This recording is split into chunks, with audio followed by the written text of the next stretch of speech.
ఇక నాకు సెలవిప్పించండి. ఎక్కడికి వెళ్తావు?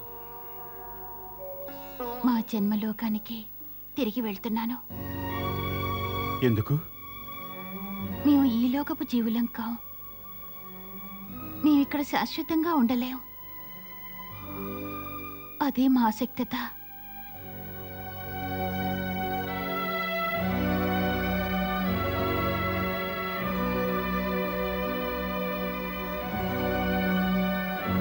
అయితే ఈ బాలుడు? ఇతడు ఈ లోకపు మానవుడు. నా వెంట స్వర్గలోకానికి రాలేడు.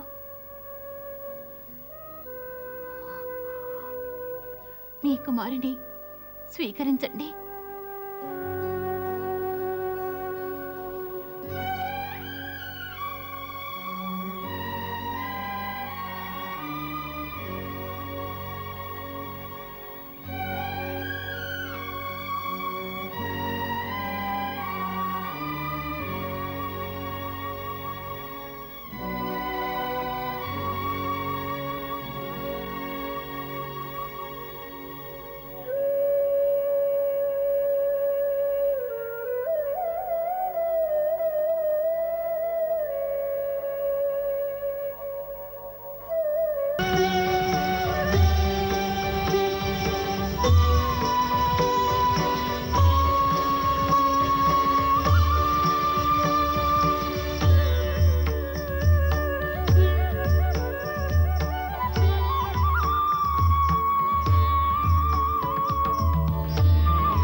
ఆ బాలుని ప్రసవించిన పిదప ఆ అప్సరస ఋషికి ఆ బాలునిచ్చివేసి తన స్వర్గలోకానికి తిరిగి చేరుకుంది.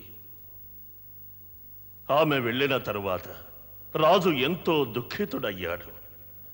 అతనిని మళ్ళీ వైరాగ్యం ఆవరించింది.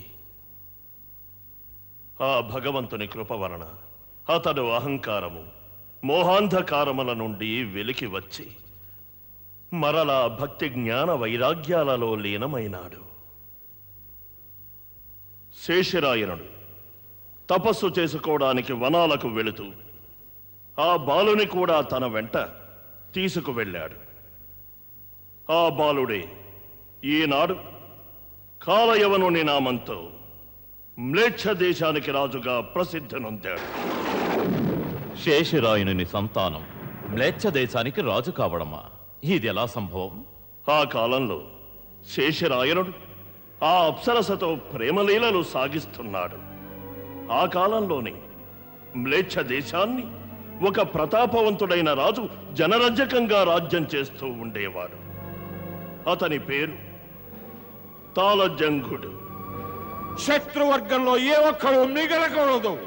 ఆలోచించక అంతమొందించండి, అందరినీ అంతమొందించండి, అందరినీ అంతమొందించండి. తాళజంఘుడు మ్లేచ్ఛ రాజ్య సరిహద్దును మహోన్నతంగా ఎంతో విస్తరింపజేశాడు. ఎన్నో సుదూర దేశాలపై దండయాత్రలు చేసి ఆ దేశాలను తాను స్వాధీనం చేసుకునేవాడు. వారి సంపదలను కొల్లగొట్టి తన మ్లేచ్ఛ రాజ్యానికి తరలించేవాడు. అతని సువిశాల సామ్రాజ్యాన్ని, సిరి సంపదలను, బలాన్ని చూసి ఎందరో రాజులు దాసోహమనేవారు.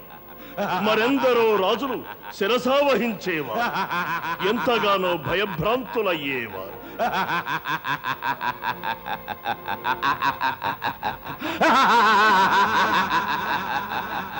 ప్రజల దృష్టికి మాత్రం మహదానందంగా ఉన్నట్టు చరించేవాడు. మనసులోని బాధను మరువడానికి ఆ రాజు భోగ విలాసాలలో ప్రతినిత్యం తేలియాడేవాడు. అతని వద్ద ఐశ్వర్యం ఎంతో ఉంది. మదిలోని బాధ మాత్రం ఎన్నటికీ తీరలేదు. అతడు ఎప్పుడు చింతాక్రాంతుడై ఉండేవాడు. లోకంలోని అన్ని ఆనందాలను అతడు పొందగలిగిన అతనికి బిడ్డలు లేని లోటు తీరనే లేదు. సంతానం లేదన్న బాధ అణువణువున నిరంతరం అతని మనసును ఎంతో తీవ్రంగా గాయపరుస్తూనే ఉండేది. అందుకే ఆ రాజు నిత్యం ఎంతగానో తల్లడిల్లేవాడు.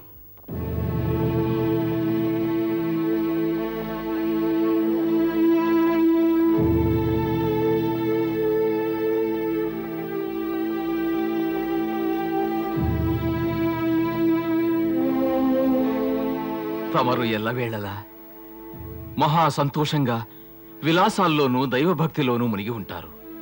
మరి ఉన్నట్టుండి ఏమైంది? నేడు ఈ విధంగా మారిపోయారు. తమరు గాయపడిన సింహం వలె తల్లడిల్లిపోతున్నారు. అసలు విషయం ఏమిటి? తమ వ్యధేమిటో చెప్పండి. తమరిలా చింతించడం నేనెప్పుడూ చూడలేదు. నీవెరుగవా మా వ్యధేమిటో? నేనెరుగను, అందుకే అడుగుతున్నాను. దయచేసి అదేమిటో సెలవు ఇయ్యండి. నువ్వు తెలుసుకుని ఏం చేయగలవు? మమ్ము విధి ఘోరంగా పరిహసిస్తోంది. మాకు తెలుసు మా పట్ల ఎందుకు ఇలా జరుగుతోంది. అది తెలుసుకోవాలి. మేము ఆ వివరం తెలుసుకోవాలి. మేము ఆ విధినే ప్రశ్నించదలుచుకున్నాం. మాకన్నీ ఇచ్చాడు.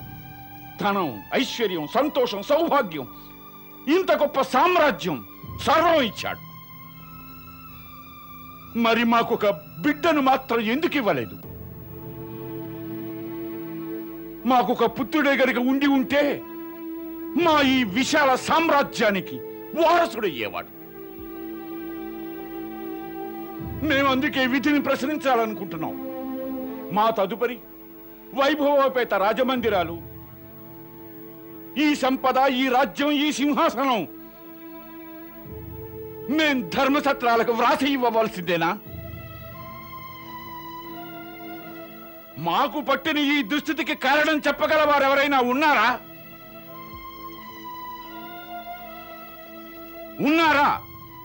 ఈ లోకంలో ఎవరైనా ఉన్నారా? చెప్పండి. ఉన్నారు. ఎవరు? నా వెంట రండి. ఎక్కడికి? చాలా దూరం వెళ్ళాలి. 4 దినాలు పడుతుంది. అనంతగిరి పర్వత గుహల్లో ఒక బాబా వారున్నారు. వారు జరగబోయేదాన్ని, గడిచిన గతాన్ని కళ్లకు కట్టినట్టుగా ప్రత్యక్షంగా చూడగలరు. వారే తమ ప్రశ్నలకు సమాధానం చెప్పగలరు. నా వెంట వస్తారా? ఖచ్చితంగా వస్తాం. ఈ సమస్యకు పరిష్కారం దొరుకుతుందంటే మేము ఎక్కడికి రావడానికైనా సిద్ధంగానే ఉన్నాం.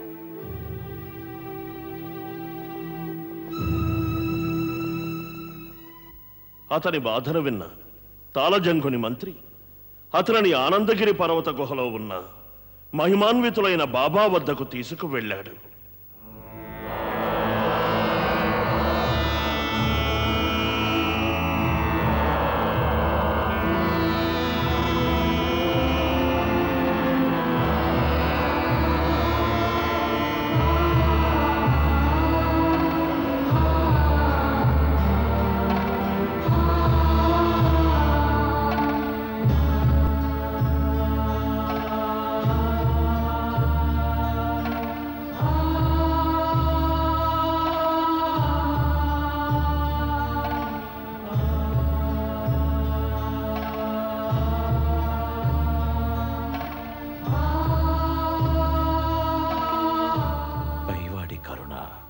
కటాక్షాల వలన నీవు నిరాశ చెందవలసిన అవసరం లేదు. అతడు గొప్ప దయాళువు. ప్రతి ఒక్కరి సమస్యలు తీరుస్తాడు. అతడు నీలోని వ్యధను ఎరిగినవాడు. అంతేకాదు, నీ దుఃఖాన్ని దూరం చేసే, పరిష్కారం చేసే ఉంచాడు. మా దుఃఖానికి పరిష్కారం చేసే ఉంచాడా? నీ సమస్య ఇదే కదో. నీకో కుమారుడు కావాలి. అతడు నీ సామ్రాజ్యానికి, నీ రాజవంశానికి వారసుడు కావాలి. నీ పిదప నీ వంశగౌరవాన్ని వృద్ధి చెయ్యాలి. అతని సమర్థతతో నువ్వు, నీ రాజ్యంలోని ప్రజలు కలకాలం సంతోషంగా ఉండాలి కదు నాయనా? అవును బాబా. అయితే నీ రాజ్యపు పశ్చిమ సరిహద్దు వైపు వెళ్ళు. అక్కడ తార్కండి వనంలో నీకు ఒక బాలుడు లభిస్తాడు. తార్కండి వనంలో బాలుడు లభిస్తాడా? ఆ బాలుడిక నుంచి నీ పుత్రుడిగా కీర్తి చెందుతాడు. తరువాత నీ సామ్రాజ్యాన్ని పరిపాలిస్తాడు. అతడు జన్మించే ఉన్నాడు. జన్మించే ఉన్నాడా? శేషిరాయనుడనే ముని ద్వారా స్వర్గలోకానికి చెందిన అప్సరస గర్భాన ఆ బాలుడు జన్మించాడు.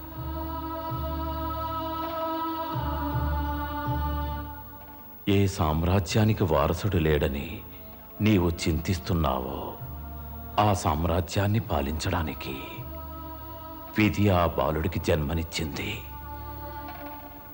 అతడు నీకంటే గొప్ప వీరుడవుతాడు. అతన్ని జయించగల యోధుడు ఈ ప్రపంచంలో ఎవ్వడూ లేడు రాజా. నీవీ బాలుని గురించి తెలుసుకోవలసిన మరో విషయం ఉంది. ఇతనిని భగవానుడు శంకరుని వరం వలన ఈ ప్రపంచంలోని ఎటువంటి ఆయుధాలు కానీ అస్త్రశస్త్రాలు కానీ ఎంతమాత్రం వధించలేవు. వెళ్ళు. నీ వంశోద్ధారకుడు వనంలో నీ కోసం ఎదురుచూస్తున్నాడు. శేషిరాయనుని ప్రార్థించి నీవు ఆ బిడ్డను దత్తత తీసుకో. వెళ్ళు.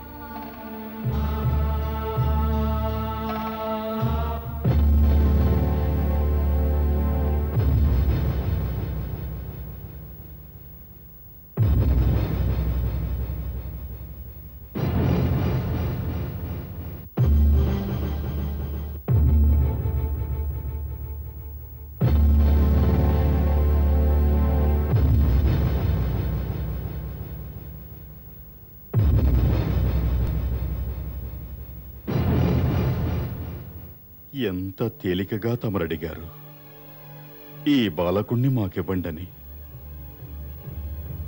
మీరో విషయాన్ని గ్రహించలేదు.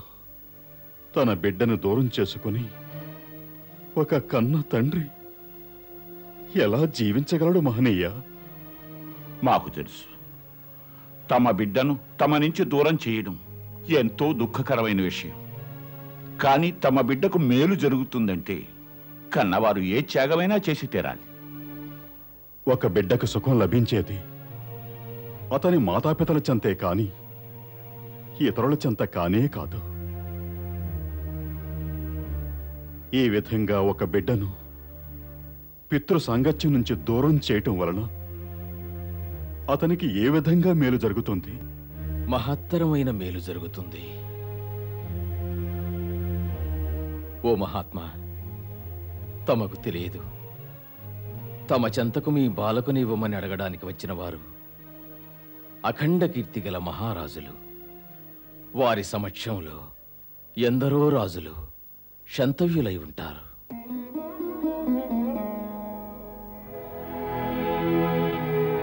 తమ పుత్రుడు కూడా వారి సువిశాల సామ్రాజ్యానికి ఏకైక వారసుడవుతాడు. నేడి వనంలో పెరుగుతున్న ఈ పసిబాలుడు రేపు రాజమందిరములో రాకుమారుడవుతాడు. అతని సేవలకు వేలాది దాసదాసీలు ఎదురు చూస్తూ ఉంటారు. అతని నుదుట విధాత ఒక విశాల సామ్రాజ్యానికి మహారాజు కావాలని రాశాడు. అందుకనే ఆ మహనీయులు మా ఇరువురిని తమ చెంతకు పంపించారు. మహనీయులా? ఎవరా మహనీయులు చెప్పండి. అనంతగిరి పర్వత గుహలో ఉన్న బాబావారు. మహారాజుల వారు వారి సంతాన భాగ్యం గురించి అడగడానికి వెళ్ళినప్పుడు వారే తమ గురించి తెలియజేశారు. నీవు కోరుకుని నీ సామ్రాజ్యానికి ఏకైక వారసుడయ్యేటటువంటి వాడు తార్కండీవనంలో నివసిస్తున్న ముని శేషరాయనుడికి ఒక అప్సరసకు ఇదివరకే జన్మించి ఉన్నాడు. వారిని ప్రార్థించి ఆ బిడ్డని నీ దత్తపుత్రునిగా చేసుకో, వాడే నీకు వారసుడవుతాడు అన్నారు. ఆనందగిరి పర్వతాల్లో ఉన్న బాబావారికి మా పుత్రుని గురించి ఇన్ని వివరాలు ఎలా తెలిసాయి మహనయ్య? వారు త్రికాల జ్ఞానులు. మరో రహస్యం కూడా చెప్పారు. ఈ బాలకుడు పరమేశ్వరుని వరప్రసాది అని. కనుక ఈ బాలకుణ్ణి ఎటువంటి అస్త్రశస్త్రాలతోనూ ఎవ్వరూ సంహరించలేరు. ఆశ్చర్యంగా ఉంది.